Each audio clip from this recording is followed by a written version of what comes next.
Samuel Hargrove never expected to find human remains when he started digging the foundation for his new barn. It was March of 1891, and the retired railroad worker had recently purchased a plot of land 12 miles outside Austin, Texas. The property came cheap. The previous owner had abandoned it decades earlier, leaving behind nothing but a collapsed shack and overgrown fields that had returned to wilderness. Samuel had fought in the war on the Union side, a fact he didn't advertise in Texas. He'd moved south after mustering out, hoping the warm climate would ease the lung troubles he'd developed during a winter campaign in Virginia. The land seemed perfect, isolated enough for privacy, close enough to town for supplies, and priced well below market value. The first bones surfaced on a Tuesday morning, pale and unmistakable against the dark Texas soil. Samuel stopped digging immediately, his shovel frozen mid-air. He'd served 3 years in the war, seen enough death at Antietam and Gettysburg to recognize human remains without hesitation. This wasn't recent. The bone was old, weathered, stripped clean by time and earth. He should have stopped, should have marked the spot and contacted authorities. But something made him continue, carefully now, using his hands more than the shovel. Within an hour, he'd uncovered 3 more bones. By noon, he'd found evidence of at least 5 bodies, all buried together in what appeared to be a single shallow trench. Samuel worked through the afternoon with mounting dread. The bodies had been buried without coffins, without any apparent ceremony. They were piled atop one another, limbs tangled, skulls positioned at odd angles that spoke of hasty disposal rather than respectful interment. By the time the sun began to set, he'd identified 17 distinct skeletons. The bones told stories to someone who knew how to read them. Samuel had worked briefly as a gravedigger after the war, before the railroad hired him. He could recognize the compression in vertebrae that came from years of heavy labor. He could see the worn joint surfaces that indicated a lifetime of physical work. These were people who'd been worked hard, worked constantly, worked until their bodies degraded under the strain. And they were all wrong somehow. The burial was wrong. The positioning was wrong. But more than that, there was a consistency to the remains that troubled him. In mass graves from the war, bodies accumulated over time. You could see variations in decomposition, in how they'd been placed. But these looked as though they'd all been buried at the exact same moment, as though 17 people had died simultaneously and been dumped into a trench together. The local sheriff arrived the following morning, accompanied by the county coroner, a humorless man named Dr. Philip Reeves. They examined the bones with professional detachment, making notes, taking measurements. Samuel watched their faces carefully, looking for any sign of surprise or concern. He saw none. Slave graves, Dr. Reeves announced after an hour of examination. Probably from before the war. Not uncommon to find unmarked burials on old plantation properties. Bodies were buried quickly without ceremony, especially during disease outbreaks. "Was there a plantation here?" Samuel asked. The sheriff, a man named Wilson, consulted a small notebook. Property was owned by the Garrett family before the war. Small operation, maybe 40 or 50 slaves. The family left Texas in 1867, sold the land for taxes. It's changed hands 4 times since then. 17 people is a lot to lose to disease, Samuel said carefully. Dr. Reeves shrugged. Cholera could take that many in a week. Smallpox, typhoid, any number of illnesses. The record-keeping for slave deaths was minimal at best. Plantation owners rarely documented such losses unless they were filing insurance claims or estate inventories. "And if there are no records," Samuel pressed, "then we do what we can," the sheriff said. "We'll have the remains reinterred in the county cemetery. I'll make a note in the official log. Beyond that," he spread his hands in a gesture of finality, "these people have been dead for 30 years or more. There's no crime to investigate, no justice to pursue. We give them a decent burial and move on." Samuel wanted to argue but recognized the futility. These were black bodies, enslaved bodies, and to men like Sheriff Wilson and Dr. Reeves, they were historical footnotes at best. The investigation, such as it was, ended before it truly began. The bones were collected in rough wooden boxes and buried in an unmarked section of the county cemetery designated for paupers and unknowns. Samuel attended the brief ceremony. He was the only mourner. A local minister said a few words about Christian charity and eternal rest, and that was the end of it. Samuel built his barn 20 feet west of where he'd found the graves. He tried not to think about what lay beneath his land, but some nights, when the wind moved through the cedar trees, he imagined he could hear whispers. 17 voices, calling out names he'd never know, telling stories he'd never hear. He told himself it was just the wind. He told himself it didn't matter. He was wrong about both. 3 years later, in the spring of 1894, a similar discovery was made near Beaumont, Texas, nearly 200 miles southeast of Austin. A cotton plantation that had been subdivided and sold after the war was being developed into residential lots. The new owner, a banker from Galveston named Harold Fitzpatrick, had ambitious plans for the property. He envisioned a neighborhood of modern homes for the city's growing middle class, complete with a central park and ornamental pond. Excavation for the pond began in April. The workers were mostly day laborers, a mix of black and white men grateful for any employment during an economic downturn.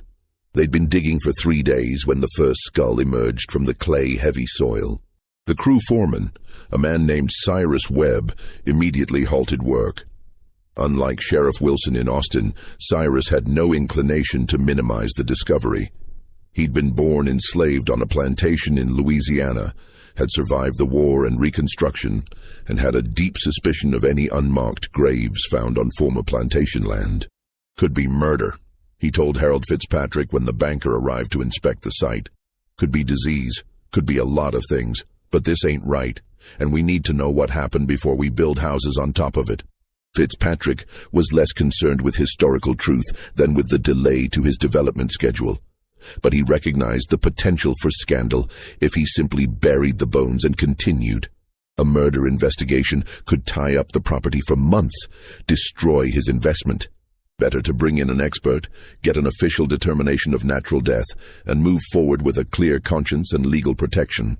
He contacted the medical college in Galveston, requesting someone who could examine the remains and provide a professional assessment. They sent Dr. Catherine Brennan. Catherine arrived in Beaumont on April 23, 1894, carrying 2 leather cases filled with measuring instruments, chemical testing equipment, and notebooks. She was 31 years old, one of only a handful of female physicians in Texas, and the only one specializing in medical history and forensic analysis. Her reputation was built on meticulous research and a refusal to accept conventional wisdom without evidence. The medical establishment tolerated her, barely, because her work was too good to dismiss, and because she focused on historical questions rather than competing for living patients. She made them uncomfortable. This woman who asked difficult questions about bodies that polite society preferred to forget. But she was also useful when someone needed answers that other doctors were unwilling or unable to provide. The excavation site shocked her. By the time she arrived, the workers had uncovered evidence of at least 22 bodies, all buried in a single mass grave, approximately 12 feet long and 6 feet wide. The bodies had been laid out in rough rows, 3 or 4 deep, without coffins or wrapping. There was no evidence of personal effects. No buttons, no jewelry, no fabric remnants that might indicate clothing. Catherine spent 3 days at the site, working from dawn until dark. She documented the position of each skeleton, made detailed sketches, took measurements. She examined bones for signs of trauma, disease, malnutrition. She collected soil samples from various depths, noting changes in composition and color. The skeletons told a consistent story. These were people who'd lived hard lives. The bone modifications characteristic of heavy labor were evident in every adult skeleton. There were men, women, and children, ranging in age from infants to the elderly. None showed signs of violent death. No bullet holes in skulls, no blade marks on ribs, no evidence of the trauma that would indicate murder or battlefield casualties. But there was something else.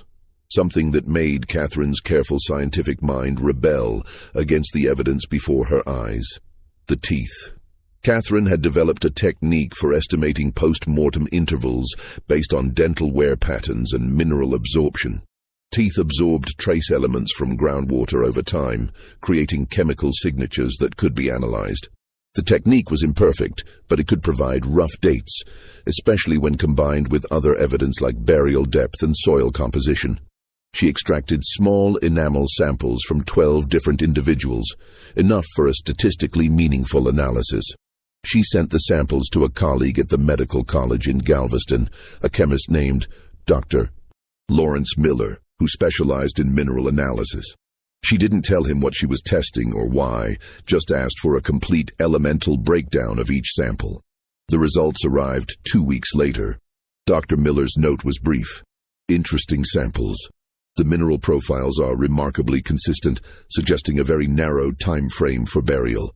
Based on the mineral saturation levels and soil composition data you provided, I'd estimate these remains were interred approximately 35-40 years ago, likely within a span of 24 to 48 hours.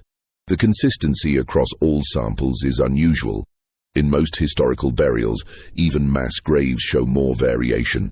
Catherine read the note 3 times, her hands trembling slightly. 35 to 40 years ago would place the burials around 1854 and 1859. And the time frame, 24 to 48 hours, meant all 22 people had been buried at essentially the same time. Not over weeks, not even over days, really. Within a period so brief that the earth itself couldn't distinguish between them. She needed more information. She needed to understand what kind of event could kill 22 people simultaneously on a plantation in southeast Texas during the 1850s. Disease was the obvious answer. Cholera, typhoid, yellow fever, all could kill quickly and ruthlessly.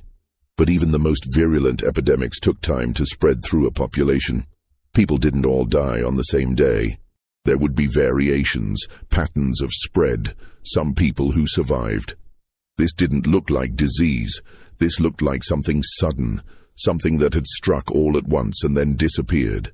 Catherine returned to Galveston and began her research in earnest. She needed plantation records from Beaumont for the relevant time period, death records, any documentation that might explain what had happened. What she found was silence. The plantation had been owned by a man named Edgar Sutton, who'd operated a successful cotton enterprise with approximately 60 enslaved workers. Sutton had died in 1866, and his estate had been liquidated to pay war debts. The property records existed, but there were no detailed ledgers, no journals, no personal papers. Either they'd been lost, or they'd never been preserved.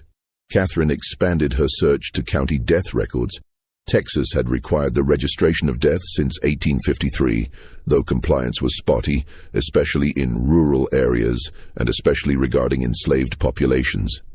She found records for Jefferson County, which included Beaumont, but they were frustratingly incomplete. There were scattered entries for slave deaths on the Sutton plantation between 1855 and 1860. Field hand, male, fever, age unknown, or child, female, stillborn. The entries were vague, deliberately so. Plantation owners had little incentive to provide detailed death records for enslaved people. It raised questions about health conditions, working practices, and the value of their remaining human property. She found no entry corresponding to a mass death event. No record of 22 people dying within days of each other. Nothing that would explain the grave she'd excavated in Beaumont. Either the deaths had never been officially reported, or the records had been deliberately destroyed. Catherine was leaning toward the latter. Catherine published a preliminary report of her findings in the Journal of Southern Medical History in October 1894. The article was technical, focused on her forensic methodology and the challenges of estimating burial dates from skeletal remains. She mentioned the Beaumont discovery, but framed it as one example among many of the historical documentation gaps that made researching slave mortality patterns so difficult. She didn't expect the article to generate much response. The journal had a small circulation, mostly medical professionals and academic researchers with specialized interests. So she was surprised when, in December 1894, she received a letter from a man named Thomas Gaines in Houston. Thomas was a land surveyor who'd been working throughout eastern Texas for nearly 30 years, mapping property boundaries for legal disputes, railroad development, and commercial transactions. His letter was 8 pages long, written in a cramped but legible hand. Dear Dr. Brennan, I read your recent article with great interest, as it touches upon something I have observed repeatedly in my professional work, but never fully understood. I am writing to share my observations in hopes they may assist your research. Over the course of my career, I have encountered numerous unmarked burial sites on properties throughout eastern Texas. This is not unusual. The state's history includes many forgotten cemeteries, impromptu battle burials from the Texas Revolution and the Civil War, and informal family plots that were abandoned when properties changed hands. However, I have noted a pattern among a specific subset of these discoveries that has long troubled me. I have personally documented 17 separate sites where enslaved populations appear to have been buried in mass graves without markers or ceremony. The sites share several characteristics. 1. All are located on properties that operated as plantations between 1850 and 1865. 2. All contain between 15-25 bodies buried without coffins. 3. All show evidence of hasty burial. Shallow graves, irregular spacing, minimal excavation. All were deliberately concealed, located in marginal areas of properties, often in disputed territory between property lines or in areas marked as wasteland on period maps. What has always struck me as peculiar is the timing. At 3 of these sites, I was able to measure root growth patterns from trees that had grown through the graves. I am not a scientist, but I understand that tree growth can provide rough chronological data. In all 3 cases, the root patterns suggested the graves dated to approximately the same period, the late 1850s or very early 1860s. I initially dismissed this as coincidence. Many enslaved people died during this period, and plantation owners often buried them with minimal ceremony. But after reading your article, particularly your methodology for dating the Beaumont graves, I began to wonder if there might be a connection. I have enclosed maps showing the locations of all 17 sites I have personally documented. I have also included my original survey notes for each site, which contain whatever details I was able to observe or record at the time. If my observations can be of any use to your research, please do not hesitate to contact me. I am available to provide additional information or to assist in any field examinations you might wish to conduct. Yours respectfully, Thomas Gaines. Catherine spread the enclosed maps across her study floor. 17 sites, scattered across a broad swath of eastern Texas. She marked each location with a pin, then added pins for the Beaumont grave and Samuel Hargrove's discovery near Austin, which she'd learned about through a newspaper clipping a colleague had sent her. 19 sites, approximately 350 to 400 bodies, based on rough estimates. She stared at the map for a long time, looking for patterns. The sites weren't randomly distributed. They clustered in certain regions, particularly in the northeast corner of the state. Some were separated by only 20 or 30 miles. Others were more isolated, scattered across central and southeast Texas. She needed more data. She needed to know if there were additional sites, and if so, whether they fit the same pattern. Catherine spent the next 2 months writing letters. She contacted land offices in every county across eastern Texas, requesting information about any discoveries of unmarked graves on former plantation properties. She wrote to county clerks, asking about death records from the 1850s. She contacted historical societies, hoping to find local historians who might have documented such discoveries. The responses came slowly. Many counties had no records. Fires, floods, and simple neglect had destroyed their archives. Others reported isolated discoveries that might or might not be relevant. But 6 counties provided information about specific sites that matched the pattern. Mass graves, hastily buried, no markers, dating to the antebellum period.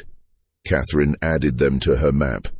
25 sites, 500 or more confirmed dead, all buried the same way, all from approximately the same time period. She wrote to Thomas Gaines, asking if he'd be willing to visit some of the newly identified sites with her to verify the pattern and take measurements. He agreed immediately, offering not only his surveying expertise, but also the use of his wagon and equipment. They began their fieldwork in March 1895, starting with the sites Thomas had originally documented. At each location, Catherine conducted the same careful examination she'd performed in Beaumont, documenting positions, examining bones, collecting soil samples, gathering whatever evidence remained after decades of exposure and disturbance. Thomas proved invaluable. His surveyor's precision complemented Catherine's scientific methodology. He could determine exact locations, measure depths and dimensions, identify property boundaries from old maps. Together, they built a comprehensive picture of each site, not just the graves themselves, but their geographic and historical context. At a site near Tyler, they found something new. The property had been sold to a lumber company in 1889, and the company had kept meticulous records of their land survey. Among those records was a notation from the original survey team. Irregular depression noted in southeast quadrant, approximately 40 x 12e, consistent with filled excavation, avoided in timber marking. The surveyors had noticed the grave. The ground had settled differently where it had been disturbed, but had simply noted it and moved on. Catherine and Thomas excavated a small test pit at the site. 6 feet down, they found bones. The lumber company granted permission for a full excavation, and over the next week, they uncovered 21 skeletons, all buried in the same manner as the others. "This is systematic," Thomas said one evening as they sat by their campfire, reviewing the day's findings. "Someone coordinated this. Multiple plantation owners, all burying their dead the same way, all at the same time, all keeping it quiet. This wasn't random. This was planned." Catherine nodded slowly. "The question is why? What would cause multiple plantations to experience simultaneous mass casualties? And why would the owners conspire to hide it?" "Fear," Thomas suggested. "If word got out that dozens of slaves were dying on multiple plantations, there would be investigations, quarantines maybe, questions about conditions, about diseases spreading. It would hurt property values, might bring federal attention." "But what killed them?" Catherine asked. "I've examined hundreds of bones now, no signs of violence, no evidence of epidemic disease patterns. It's as if they all just stopped breathing." Thomas was quiet for a moment. Then he said, "There was a cholera outbreak in New Orleans in 1858. Yellow fever hit Galveston bad in 1859. Could something like that have spread inland?" "Possibly," Catherine admitted. "But disease doesn't work like this. Even the worst epidemics show variation. Some people get sick first, others later. Some survive. This looks simultaneous, and the geographic spread doesn't make sense. These sites are hundreds of miles apart in some cases. How would a disease jump from Tyler to Victoria to Austin? Could there have been multiple outbreaks, different diseases in different places, all happening around the same time? That would be an extraordinary coincidence." They sat in silence, watching the fire burn down to embers. Neither of them said what they were both thinking, that whatever had happened in Texas during the late 1850s, it wasn't any normal catastrophe. Catherine returned to Galveston in April 1895 and immediately immersed herself in archival research. If there had been a coordinated cover-up, there might be evidence in the correspondence between plantation owners, in business records, in legal documents. The Texas State Archives in Austin held the most comprehensive collection of historical records, but they were poorly organized and severely incomplete. Catherine spent weeks wading through boxes of documents, looking for anything from the relevant time period that might mention unusual deaths or health crises. She found frustratingly little. Plantation ledgers occasionally noted deaths, lost field hand to fever, or child died, age 4. But these brief entries revealed nothing about the circumstances. Estate inventories listed enslaved people as property, noting their estimated value, but rarely included information about how or when individuals died. She expanded her search to newspaper archives. The Texas State Library had some newspaper collections, though many had been damaged or lost over the years. Catherine requested every surviving issue from 1857 to 1862 for newspapers published in eastern Texas. Most of the papers focused on political news. The growing tensions between North and South dominated the coverage. Local news items were brief and often trivial: social events, agricultural reports, advertisements. Deaths were mentioned in obituaries for white residents, but rarely for enslaved people. Catherine read through thousands of pages of deteriorating newsprint, her eyes burning from the poor light and old ink. She found occasional mentions of slave deaths, usually runaways who'd been killed, or individuals who died in accidents that their owners wanted publicly documented for insurance purposes. Then, in the December 10, 1859 edition of the Marshall, Texas Republican, she found something different. The article was small, buried on page 3, between an advertisement for farm equipment and a notice about a lost dog. Several residents of the northern townships report peculiar atmospheric conditions on the night of December 1st. Witnesses describe an unusual quality to the air, accompanied by widespread distress among livestock. Mr. James Morrison of the Willow Creek district reported losing 4 head of cattle to sudden illness, with symptoms appearing within hours of exposure to the night air. Others noted agitated behavior in horses and dogs, with several animals refusing to enter barns or low-lying areas. The phenomenon appeared limited to rural areas and had passed by morning. Dr. Samuel Whitfield of Marshall suggests the events may be related to the recent cold spell, which brought unseasonably frigid temperatures and rapid barometric pressure changes.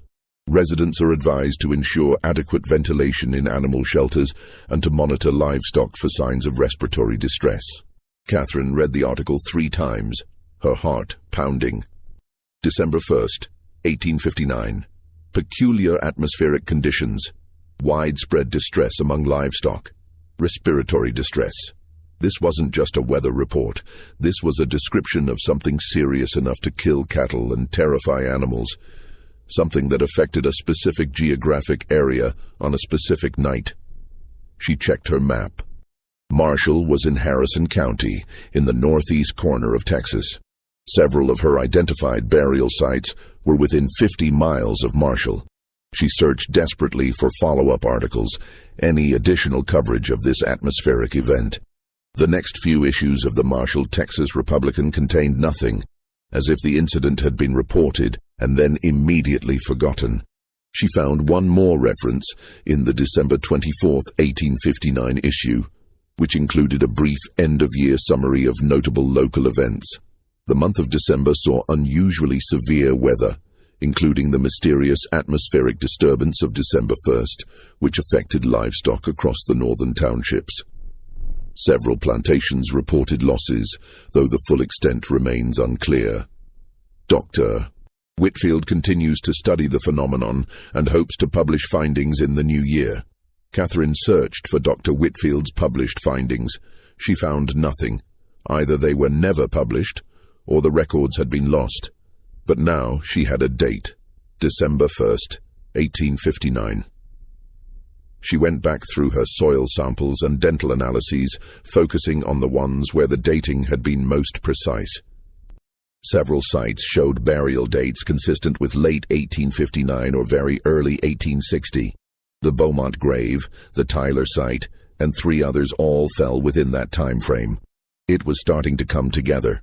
Something had happened on or around December 1st, 1859. Something significant enough to cause multiple deaths across a wide area. Something that affected both animals and people. Something that plantation owners had chosen to hide rather than report. Catherine needed to know more about this atmospheric disturbance. She needed to understand what could cause such symptoms and why it would have been concealed. She also needed to find Dr. Samuel Whitfield's research. If he'd investigated the phenomenon, his notes might contain crucial information. Finding Dr. Whitfield proved easier than expected. Catherine located a brief obituary in an 1883 issue of the Marshall newspaper. Dr. Samuel Whitfield had died at age 72, leaving behind a wife and 3 adult children. The obituary mentioned his long career as a physician in Marshall and his contributions to local medical knowledge.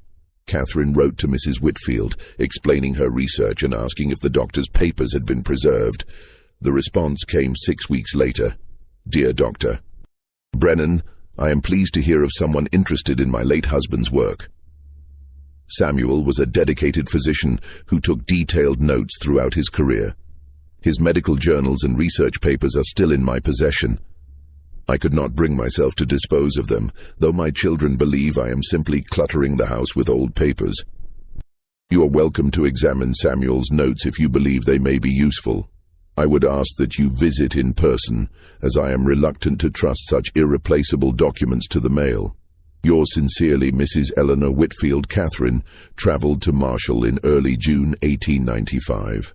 The town was small, quiet, dominated by cotton warehouses and rail depots that served the surrounding agricultural region. Mrs. Whitfield lived in a comfortable house on the edge of town, surrounded by well-tended gardens. She was in her 70s, sharp-eyed and precise in her speech. She welcomed Catherine warmly and led her to her late husband's study, which had been preserved exactly as he'd left it when he died 12 years earlier. Samuel was meticulous about his records, Mrs. Whitfield explained, gesturing to rows of leather-bound journals on floor-to-ceiling shelves. He documented every patient, every observation, every theory. He used to say that medicine advanced through careful attention to detail, not through dramatic breakthroughs. I'm particularly interested in his research from December 1859, Catherine said. He mentioned investigating an atmospheric disturbance that affected the area. Mrs. Whitfield's expression changed subtly, becoming more guarded. I remember that time. Samuel was disturbed by what he observed. He spent weeks trying to understand what had happened, but he eventually gave up. Said some mysteries weren't meant to be solved. Do you know what he found? You should read his notes, Mrs. Whitfield said carefully.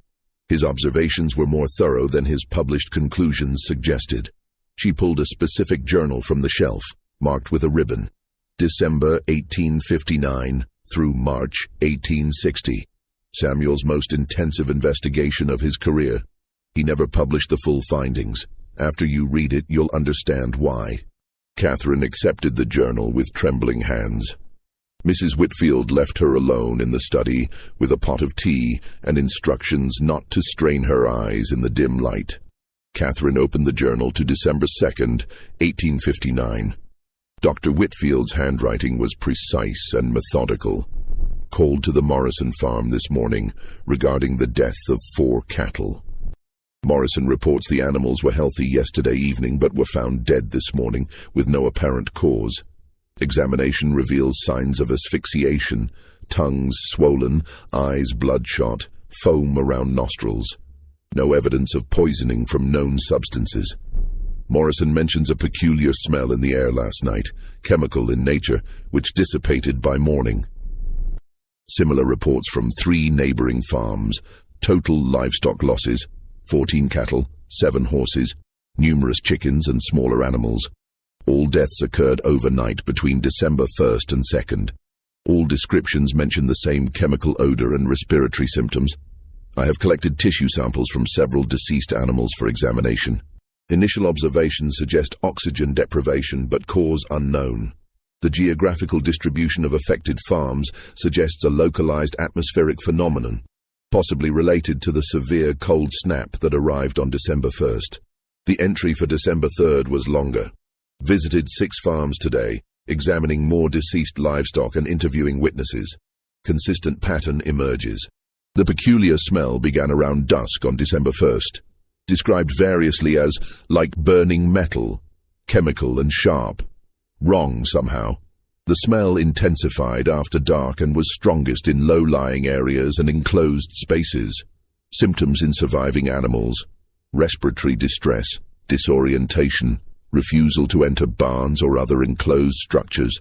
Some animals that were confined overnight died. Others that were allowed to remain outdoors survived, but showed signs of respiratory irritation. Human symptoms reported by several witnesses: headaches, burning sensation in nose and throat, dizziness. One elderly woman, Mrs. Patterson, age 68, required medical attention for severe respiratory distress. She reports waking around midnight unable to breathe properly, with a feeling of suffocation. Symptoms eased when she moved to second-floor bedroom. Critical observation: the phenomenon appears to have affected low-lying areas preferentially. Farms in valleys or depressions report more severe casualties than those on elevated ground. This suggests a heavier-than-air gas of some kind, settling into basins and depressions. I have begun inquiring about possible industrial sources, coal burning, chemical spills, etc., but find no plausible explanation. There are no factories or chemical works in this region. Catherine's hands were shaking. She set down her teacup and continued reading. December 4th. Disturbing information received today. Richard Mayhew visited my office this morning, ostensibly for treatment of minor ailments, but clearly intending a different conversation. After ensuring privacy, he informed me that his plantation experienced significant losses on the night of December 1st. Not livestock, but enslaved workers. Mayhew was clearly frightened. He reported that 23 people died in their quarters overnight, with symptoms matching those I observed in livestock. Respiratory distress, asphyxiation, no apparent cause. He emphasized that this information was confidential and must not become public knowledge.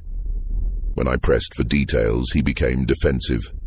Said the matter was being handled appropriately, that the deceased had been buried, and that he would appreciate my discretion. He implied that other plantation owners had suffered similar losses, and that they had agreed collectively to keep the matter quiet. I am deeply troubled by this conversation. If Mayhew is telling the truth, we may be looking at a death toll far exceeding the livestock losses. But why would plantation owners conceal such information? The financial implications alone would seem to demand investigation and documentation for insurance purposes, unless they fear the investigation itself. If authorities determine that the deaths resulted from negligence or unsafe conditions, the legal and financial consequences could be devastating.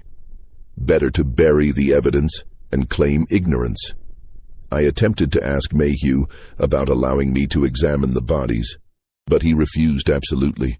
Said they had been buried already, that there was nothing to be gained by disturbing them. When I suggested that understanding the cause might prevent future incidents, he became angry. Said I should focus on treating the living and leave the dead to rest in peace. I left our conversation with the clear understanding that my investigation into the December 1st event should exclude any inquiry into casualties among enslaved populations. Mayhew made it plain that such inquiries would not be welcome and might damage my standing in the community. What am I to do? My medical training and ethical obligations demand that I investigate deaths, seek causes, prevent future tragedies. But I am one doctor in a small town, dependent on the patronage of wealthy plantation owners for much of my income. If I push too hard, I risk professional ruin. For now, I will continue investigating the atmospheric phenomenon itself, hoping to understand its cause. Perhaps if I can determine what happened, the knowledge can be put to use preventing future incidents, even if the specific casualties of December 1st remain officially unacknowledged. Catherine paused, wiping her eyes. Dr. Whitfield had known. He'd understood that people had died, that there had been a cover-up, and he'd been pressured into silence. She continued reading through the journal. Over the following weeks, Dr. Whitfield had conducted extensive research, interviewing witnesses, examining the affected area, consulting scientific literature on atmospheric phenomena and toxic gases. His conclusions, written in a January 1860 entry, were both thorough and cautious. After 2 months of investigation, I can offer only tentative conclusions regarding the events of December 1st, 1859. 1. An atmospheric phenomenon affected an area of approximately 200 square miles in northern Harrison County and adjacent regions. 2. The phenomenon involved the release or formation of a heavier-than-air gas, likely toxic, which settled into low-lying areas. 3. The gas caused respiratory distress and asphyxiation in both animals and humans exposed to sufficient concentrations in enclosed or poorly ventilated spaces. 4. The phenomenon was temporally limited, lasting approximately 8 to 12 hours, after which the gas dissipated or dispersed. 5.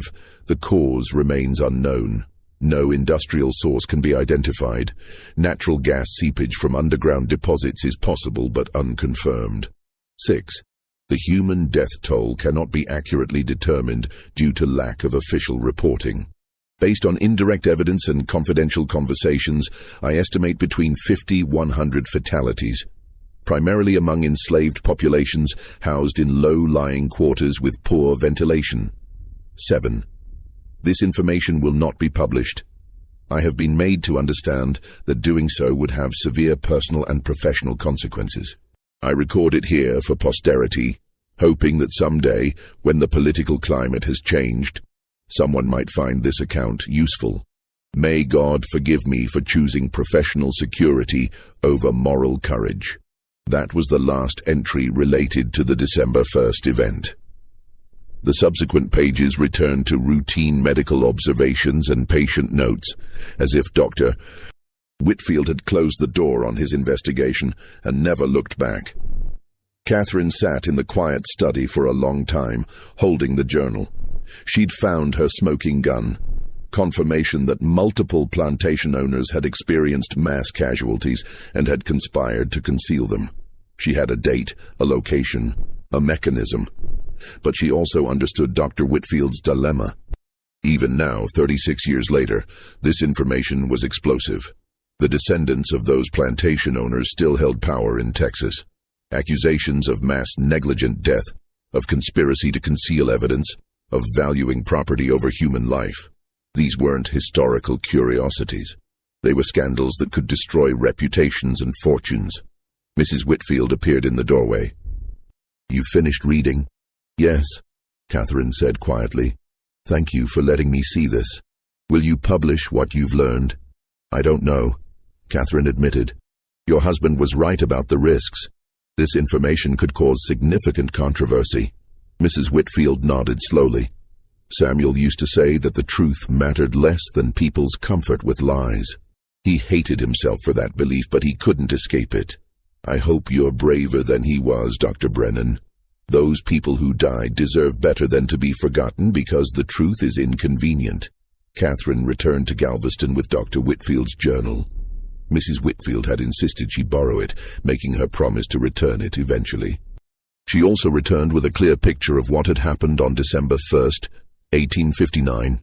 Some kind of toxic gas release. Multiple plantations affected. Hundreds of deaths. A coordinated cover-up.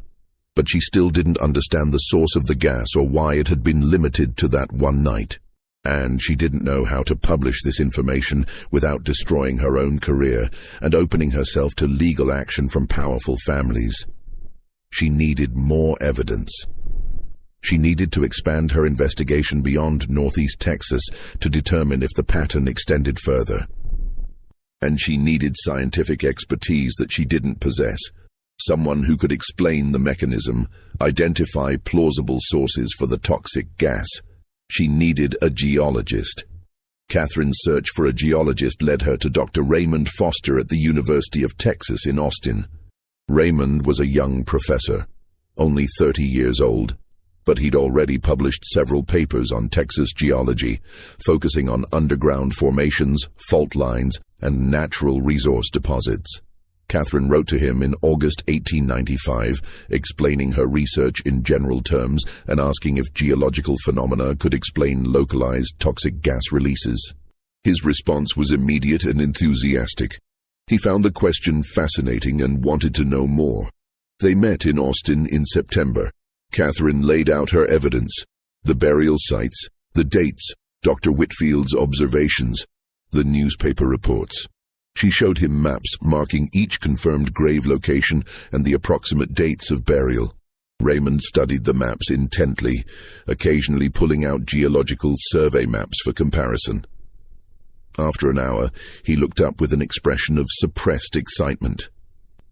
"This is extraordinary," he said. "Look at this." He overlaid Catherine's burial site map with a geological survey showing subsurface formations. "See this line here? This is the Mexia-Talco fault zone, a major geological structure that runs through eastern Texas. And here, these smaller lines indicate subsidiary faults and fracture zones associated with the main structure." Catherine leaned closer. The burial sites clustered along these lines, following the fault zones like beads on a string. "Now look at this," Raymond continued, pulling out another map showing oil and gas deposits. Eastern Texas has significant underground hydrocarbon deposits, oil, natural gas, various petroleum-related compounds. In most places, these deposits are sealed deep underground by impermeable rock layers. But along fault zones, there can be fractures, fissures that allow gases to migrate toward the surface.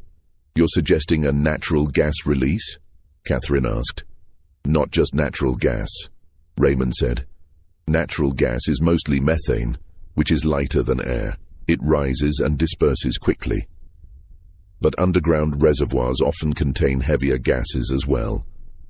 Carbon dioxide, hydrogen sulfide, various sulfur compounds. These are heavier than air and can settle in low-lying areas." He pulled out a chemistry reference book and opened it to a page on hydrogen sulfide. Hydrogen sulfide is particularly nasty. At low concentrations, it smells like rotten eggs. At higher concentrations, it overwhelms the olfactory nerve. You can't smell it anymore. It causes rapid respiratory paralysis and death, and critically it's heavier than air, so it settles in valleys and depressions. Catherine felt a chill. That matches Dr. Whitfield's observations exactly. A chemical smell, heavier than air behavior, respiratory symptoms. "There's more," Raymond said, turning to another page. "Carbon dioxide is also heavier than air and deadly in enclosed spaces. It's odorless, which means people wouldn't necessarily smell it, but they'd experience symptoms, headaches, dizziness, difficulty breathing. In high concentrations, it causes asphyxiation. Could a geological event release enough of these gases to cause mass casualties?" "Absolutely," Raymond said. "There's a famous case in Italy, Lake Nyos in Cameroon more recently, though that was in the 1880s, after your event.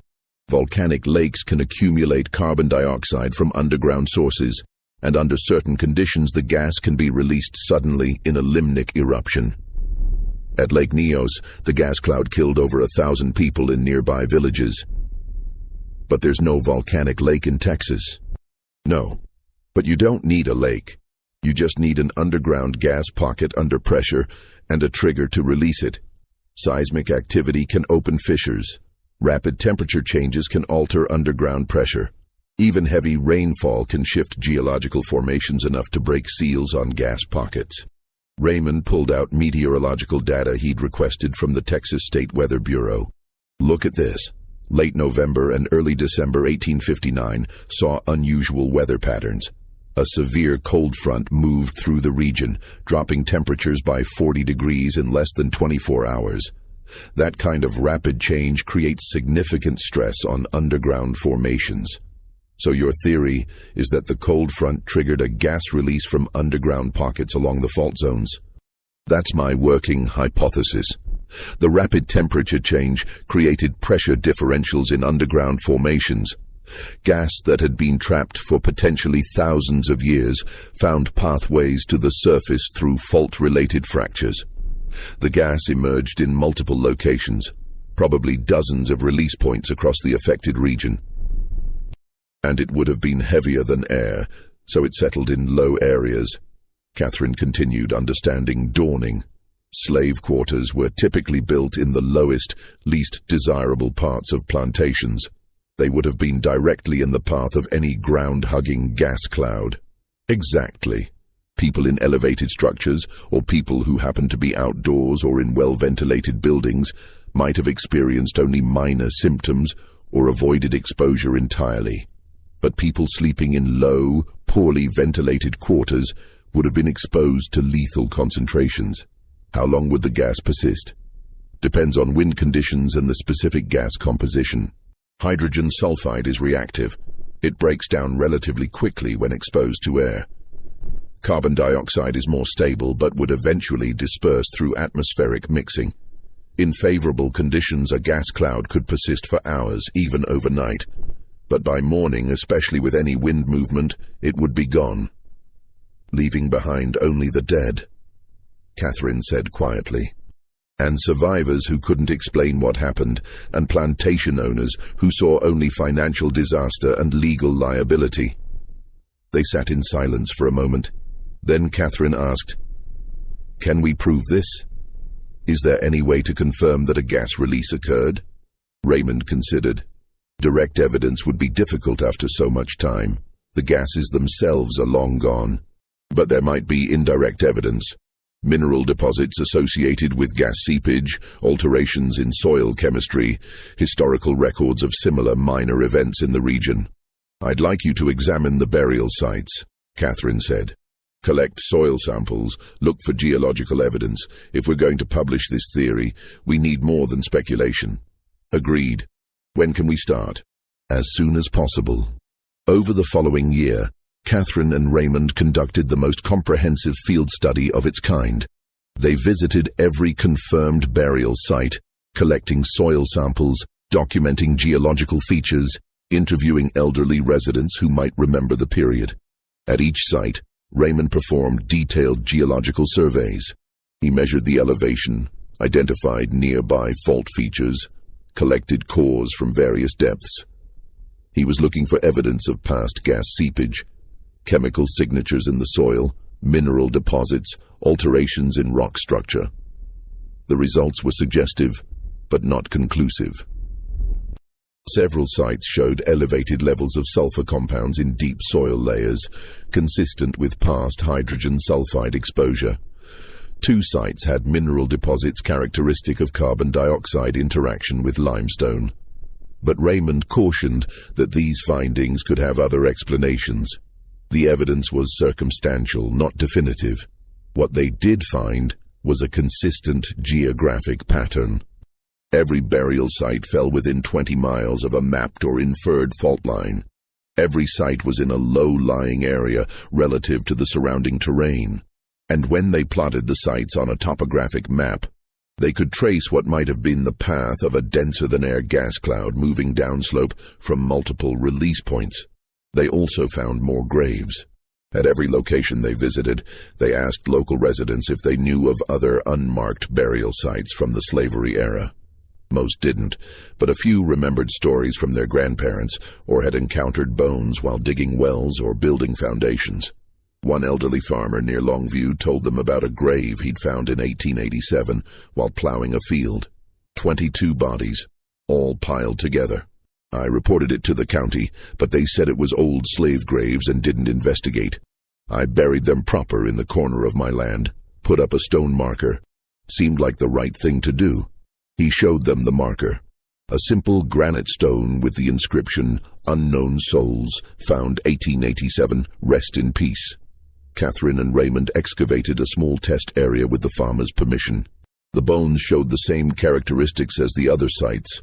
Hasty burial, no coffins, evidence of hard labor during life. They found similar stories across eastern Texas. In town after town, they uncovered accounts of burial discoveries that had been noted, briefly investigated, and then forgotten. Some had been reburied in local cemeteries. Others had simply been covered over again, the locations lost to time. By the end of 1896, Catherine's map included 38 confirmed sites. The estimated death toll exceeded 500 and was likely much higher. Many sites had probably never been discovered, and many discovered sites had never been properly documented. All the confirmed sites dated to late 1859 or very early 1860. All showed evidence of simultaneous burial, all clustered around geological features that could plausibly have released toxic gases. The pattern was undeniable. Something had happened in eastern Texas in December 1859. A natural disaster of terrible scope, affecting hundreds of enslaved people across a wide geographic area, and then deliberately concealed by plantation owners who feared the consequences of public knowledge. Catherine and Raymond prepared a joint paper for publication. Raymond would present the geological evidence and theoretical mechanism. Catherine would document the burial sites and historical evidence. Together, they would argue that the December 1st, 1859 event represented one of the deadliest natural disasters in Texas history, one that had been erased from official records through a combination of racial indifference and deliberate suppression. But before they could publish, Catherine wanted one more piece of evidence. She wanted testimony from survivors. Finding survivors proved more challenging than expected. The events of December 1859 had occurred 37 years earlier. Anyone who'd been old enough to remember clearly would now be in their 50s or older. Many would have died. Others might have scattered after emancipation, leaving Texas for opportunities elsewhere. Catherine began by contacting black churches across eastern Texas. These churches, many founded by formerly enslaved people after the Civil War, sometimes kept oral history records documenting the experiences of their founding members. She wrote to 73 churches, explaining her research and asking if any church records included testimony about unusual deaths during the slavery period, particularly around December 1859. The responses were sparse. Many churches had no such records. Others were reluctant to share sensitive historical information with a white researcher they didn't know. A few responded with brief notes indicating they had some relevant material, but wanted to understand Catherine's intentions better before allowing access. Catherine modified her approach. Instead of asking for records to be sent to her, she offered to visit churches in person, explain her research face-to-face, and work with church leadership to document testimonies in a respectful, appropriate manner. This approach worked better. She received invitations from 9 churches willing to meet with her. The first was the New Hope AME Church in Texarkana. Reverend Marcus Webb, who'd written to Catherine after reading one of her preliminary articles, welcomed her warmly and introduced her to the church's History Committee, a group of elderly congregation members who maintained oral traditions and written records. "We've been preserving our history since the church was founded in 1866, Reverend Webb explained. Many of our founding members experienced slavery firsthand, and they wanted those experiences documented so their children and grandchildren would know what had been endured." He led Catherine to a small room behind the sanctuary, where church records were stored in careful, organized shelves. These ledgers contained testimony from 15 founding members. Several of them describe an incident in December 1859 that matches what you've been researching. Catherine spent 3 days at New Hope AME reading through the ledgers with Reverend Webb's assistance. The testimonies were devastating. Written in plain, unadorned language, they described lives of brutality and deprivation, families torn apart by sale, punishments both casual and calculated. And several described the night of December 1st, 1859. The first testimony was from a woman named Rachel Porter, recorded in March 1868. "My name is Rachel Porter. I was born in 1836 on the Vernon plantation outside Texarkana. I lived as a slave until freedom came in 1865. I am recording this testimony so my children will know where I come from and what was done to me and my people. I was 23 years old when the poison night came. We'd been working late. Master Vernon was pushing to finish the cotton harvest before bad weather arrived. The work was hard, and we were exhausted. When we finally returned to our quarters after dark, all we wanted was sleep. The smell started around 8 or 9 o'clock. At first I thought something was burning, but it wasn't smoke. It was chemical. Wrong somehow. Made your nose burn if you breathed deep. My mother said it was swamp gas, but I'd smelled swamp gas before, and this was different. The babies started crying first. They couldn't catch their breath right, kept coughing and gasping. Then the old folks started having trouble. My grandmother said her chest felt tight, like something was sitting on it.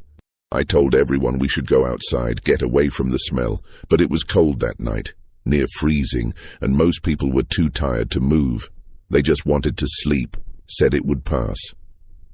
The overseer had locked us in for the night anyway. We couldn't have left even if everyone had agreed. Around midnight, people started dying. I don't know how else to say it. They just stopped breathing.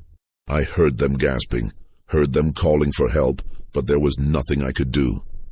I tried to help my mother, tried to get her to breathe, but she just stopped. I must have passed out. When I woke, it was dawn and the air was clear and I was surrounded by bodies. My mother, my baby sister Sarah, my grandmother, my cousins James and William, my friend Rose. 38 people dead in our quarters alone. Master Vernon came at sunrise with his sons and 3 white men I didn't know. They didn't check who could still be saved. They just started loading bodies into a wagon, made those of us who survived help. We dragged our own family members, our friends, piled them in that wagon like cordwood. They buried everyone in a field on the edge of the property before noon, made us dig the pit, made us cover them over. One of Vernon's sons said if we ever told anyone about what happened, we'd be whipped until we couldn't walk. Said it was disease that killed them, that it was God's will, and we should keep our mouths shut and be grateful we survived. But I will not keep my mouth shut. Not anymore. Those people deserved better than an unmarked grave and enforced silence. They had names. They had lives. They mattered. I want my mother's name remembered. Sarah Porter, aged 48. I want my sister's name remembered. Sarah Porter the younger, aged 6. I want my grandmother's name remembered. Rose Hamilton, aged 53. I want all their names remembered. Rachel's testimony continued with a complete list of the 38 people who died in the Vernon plantation quarters that night.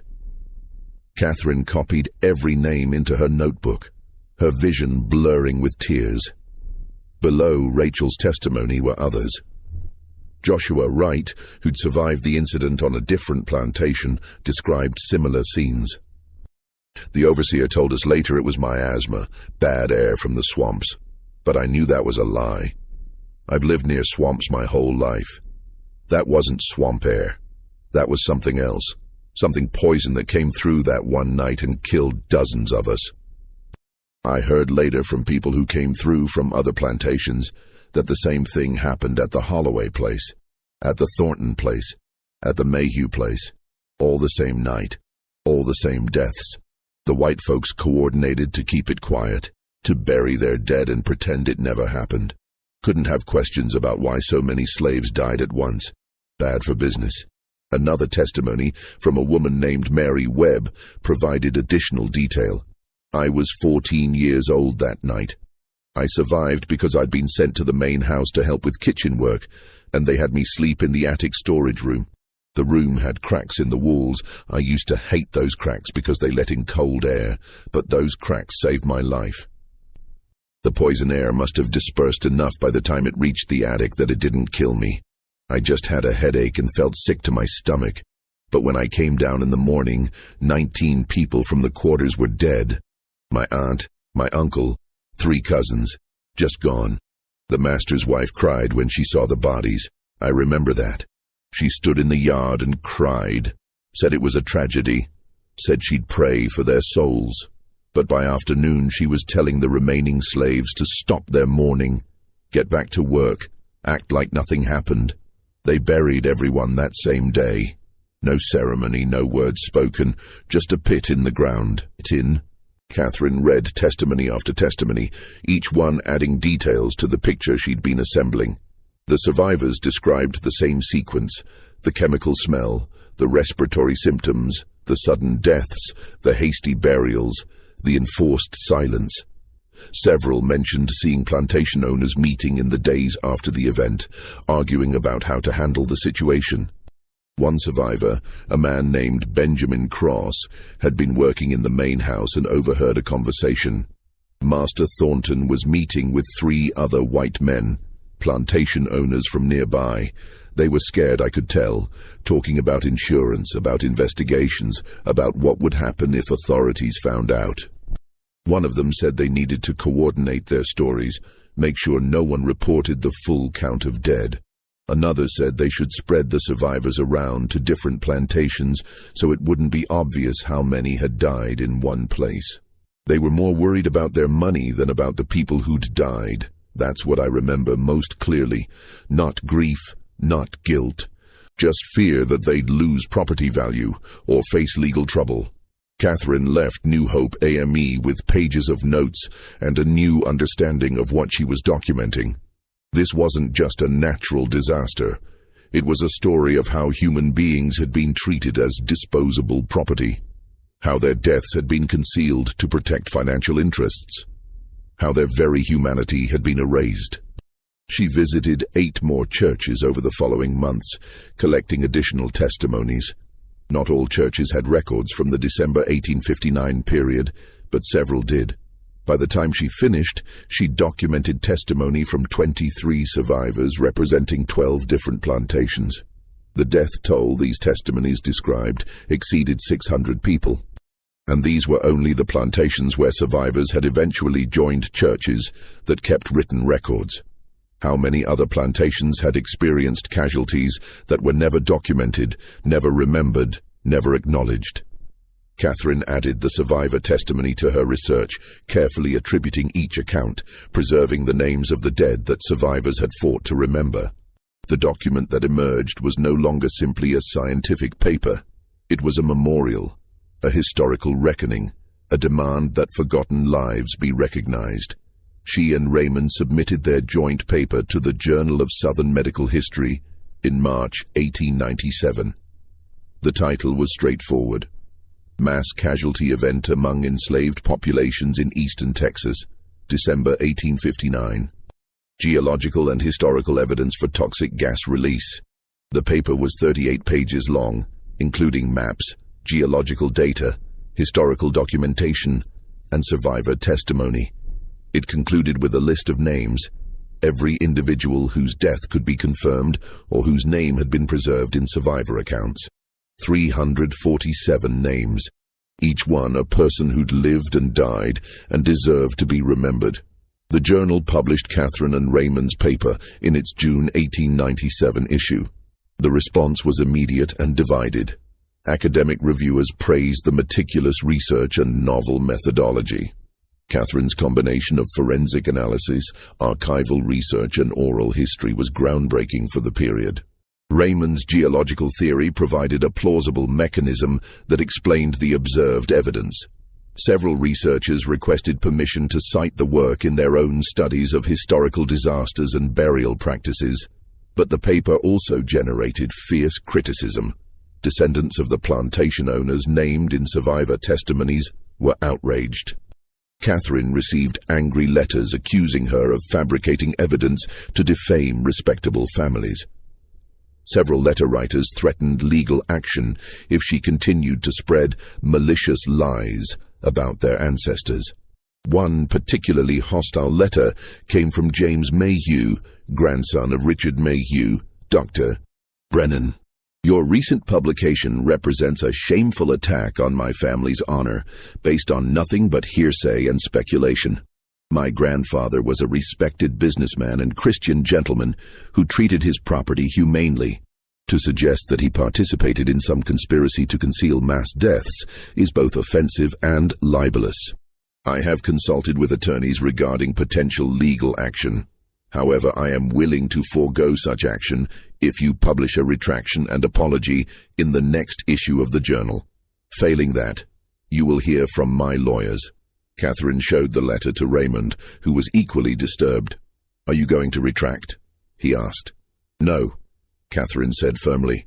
Everything in our paper is documented and sourced. I will not lie to protect people who valued property over human life. They could sue you. Even if they don't win, it could ruin you financially.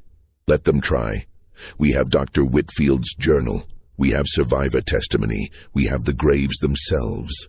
Let them explain in court why their ancestors buried hundreds of people in unmarked graves and never reported it. James Mayhew never followed through on his legal threats. Catherine suspected that his attorneys had advised him that a lawsuit would only draw more attention to the historical record he wanted to suppress. But the controversy had consequences. Several medical journals that had previously published Catherine's work declined her subsequent submissions without explanation. Social invitations dried up. Colleagues who'd been friendly became distant. Raymond faced similar professional backlash. Senior faculty at the University of Texas suggested he should focus on less controversial geological research. His department chair warned that association with politically sensitive topics could harm his chances of tenure. Neither of them backed down. Instead, they expanded their research. Over the next 3 years, they identified 22 additional burial sites, bringing the total to 60 confirmed locations across eastern Texas. The death toll documented in their research exceeded 800 individuals. They also identified 3 other potential gas release events from the same period, smaller incidents in 1857 and 1861 that had caused livestock deaths and minor human casualties, but had been dismissed as local anomalies. The December 1859 event appeared to have been the largest and most deadly, but it hadn't been unique. Raymond published a follow-up paper in 1899 detailing the geological mechanisms that could produce such releases, including maps of high-risk areas where underground gas pockets might still exist. He recommended monitoring and safety precautions for communities near known fault zones. Catherine published several additional papers documenting burial practices, mortality patterns, and the systematic erasure of slave deaths from official records. She became a controversial figure in Texas academic circles, respected by some, reviled by others, impossible to ignore. In the autumn of 1901, Catherine received a letter that would lead to her most significant discovery. It came from a woman named Virginia Carpenter in Henderson, Texas. Dear Dr. Brennan, I am writing regarding your research into the events of December 1859. My father, Nathaniel Cooper, was enslaved during that period and survived the incident on the Willis plantation. He is now 70 years old and in declining health. He has asked me to contact you because he wishes to share his testimony before he dies. My father has never spoken publicly about his experiences, fearing retribution even after emancipation, but he has followed your research in the newspapers and believes you are someone who will treat his story with respect. If you are willing to visit Henderson, my father would like to speak with you. Catherine traveled to Henderson immediately. She found Virginia Carpenter and her father living in a modest house on the edge of town. Nathaniel Cooper was indeed elderly, his body worn by decades of hard labor, but his mind was sharp and his memory clear. I've been carrying this story for 42 years, he told Catherine as they sat in his small parlor. Figured it was time to let it go before I die. He was 8 years old on the night of December 1st, 1859, living with his mother and grandmother in the slave quarters of the Willis plantation. His account matched the others Catherine had collected. The chemical smell, the respiratory distress, the sudden deaths in the night. But Nathaniel remembered something the other survivors hadn't mentioned, or perhaps hadn't known. 2 days after the poison night, he said, Master Willis had visitors. I was working in the yard, clearing brush, and I could hear them talking in the study. They didn't know I was there, or maybe they didn't care, because I was just a child. They were arguing about money, about insurance claims and whether to report the deaths. One man, I think it was Mr. Holloway from the next county over, said they couldn't report the full numbers because questions would be asked. He said if inspectors came and found that multiple plantations had lost so many slaves on the same night, they'd investigate for disease or poisoning or negligence. Another man, I didn't recognize his voice, said they should blame it on cholera or some other fever. But Master Willis said that wouldn't work, because there'd been no illness before the night, no spread afterward. It didn't match disease patterns. Finally, they agreed to stay quiet, bury the dead without markers, and spread word to other affected plantations to do the same. They would share survivors among their properties to distribute the labor loss. And they would tell anyone who asked that some slaves had died of winter fever, enough to explain why they were buying and selling to rebalance their workforce, but not enough to trigger investigation. Nathaniel paused, his hands trembling slightly. I never forgot that conversation. The casual way they discussed it. Like the dead were just numbers in a ledger. Like the grieving families weren't even human. Did you ever learn what actually caused the deaths? Catherine asked gently. Not for certain, Nathaniel said. But I remember something else. About 3 months before the poison night, there'd been a small earthquake. Nothing major. Just enough to rattle dishes and scare the horses. And I remember going to the well the next day and noticing the water smelled different. Sulphurous, like bad eggs. It cleared up after a week or so, but I remember thinking the earthquake had changed something underground. Catherine leaned forward. An earthquake in September 1859. Somewhere around then. I was just 8, so I don't remember exact dates. But it was before the first frost, maybe late September or early October. Catherine made careful notes. An earthquake would have created exactly the kind of geological stress Raymond had theorized might trigger gas releases. If there had been seismic activity 3 months before the December event, it could have fractured seal formations, created pathways for gas migration, set up the conditions for the later release. Is there anything else you remember? Catherine asked. Nathaniel was quiet for a long moment. Then he said, After they buried our dead, Master Willis gathered all the surviving slaves together. He told us what happened was God's will, that it was punishment for sin, and that we should accept it with Christian humility. Then he said if anyone spoke about it outside the plantation, they'd be sold away from their families. His voice hardened. That was the worst part, you understand? Not just that they let us die, not just that they buried our people without ceremony, but that they threatened us to keep us quiet. They took our dead and then they took our voices. He looked at Catherine with fierce intensity. That's why I wanted to talk to you. Because you're giving us back our voices. You're telling the story they tried to bury. You're saying our dead mattered, that their names should be remembered. Catherine had to wipe her eyes before she could respond. Thank you for trusting me with your story, she said quietly. I promise it will be treated with the respect it deserves. I know it will, Nathaniel said. That's why I called you here. That's why I'm telling you this now, before I die. Someone needs to know, someone needs to remember. Catherine spent the rest of the day with Nathaniel, recording his testimony in detail. He provided names of the people who died on the Willis plantation, 22 individuals, including his grandmother and 2 cousins. He described the burial site, which matched one of the locations Thomas Gaines had documented years earlier. Before she left, Nathaniel gave her a small wooden box. Inside were 7 smooth stones. After they buried our dead, he explained, I went to the grave at night and left stones. 1 for my grandmother, 1 for each of my cousins, 1 for my mother's best friend, 1 for the baby who died in my mother's arms. I kept these 7 stones to remember them by. I'd like you to have them. Put them somewhere they'll be honored. Catherine accepted the box with trembling hands. I'll make sure they're placed respectfully, she promised.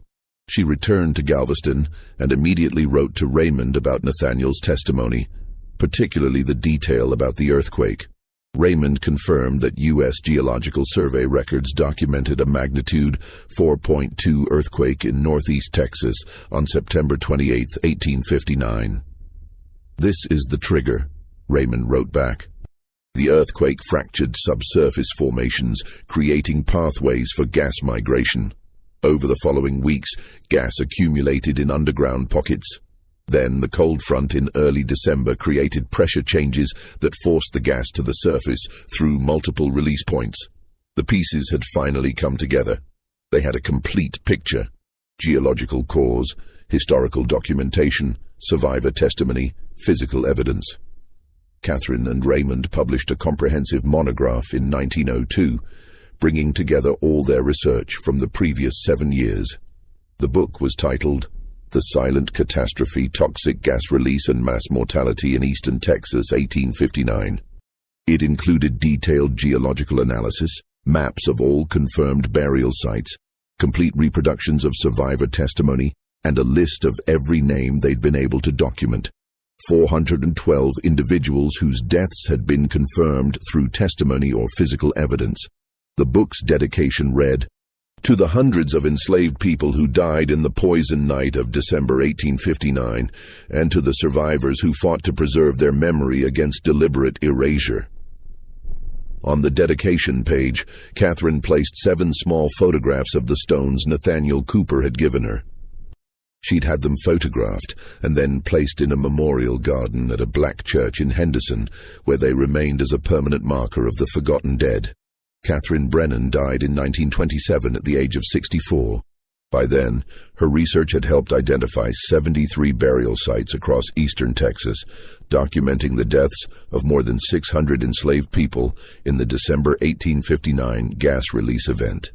Her work had also inspired a new generation of researchers to examine forgotten histories, to seek out the voices that had been deliberately silenced, to treat enslaved people as human beings worthy of historical documentation, rather than as property to be noted in ledgers and forgotten. Raymond Foster continued their research until his death in 1932. He published several papers on natural gas hazards in Texas and advocated for better geological monitoring of populated areas near known fault zones. His work contributed to safety regulations that likely prevented future casualties from similar events. The burial sites Catherine and Raymond documented are still being discovered today. Every few years, someone excavating for construction in eastern Texas uncovers another cluster of bones, buried without markers, without ceremony, without official record. But now, when those discoveries are made, people know where to look for context. They consult Catherine's research. They check church records for survivor testimony. They contact descendant communities and historical societies. The bones are treated with dignity, given proper burial, honored as the human remains they are. And the names, those precious names that survivors fought so hard to preserve, are being remembered. Churches across eastern Texas have created memorials listing the known dead from December 1859. Historical markers have been placed at several burial sites, acknowledging what happened and honoring those who died.